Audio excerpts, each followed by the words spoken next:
So, what inspired you to do the show? I mean, it started with just a love for outdoors, blended with a love for the craft, and I just sort of, happened upon the show.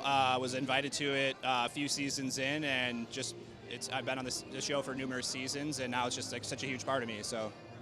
Is that something you would recommend, especially with students trying to find your passion, as maybe with their first gig in the industry? 100%, yeah, or at least be in search of it. It's it took me a while to get there.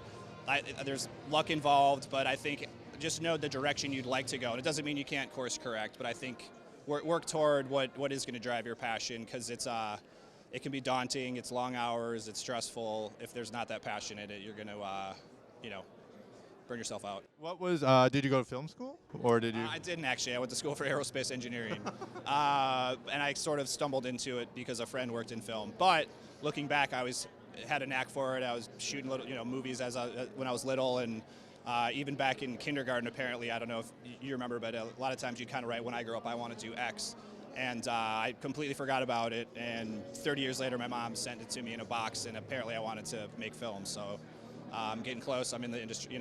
I work toward it. So It sounds like one of the advice I tell my students: you don't have to go to film school. You can, but there's always a million different paths into the business. Yeah, I think there's so many different ways into the business, and I think I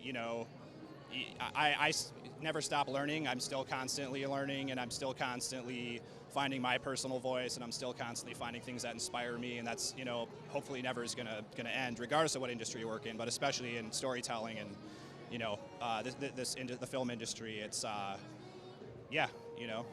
just find what inspires you.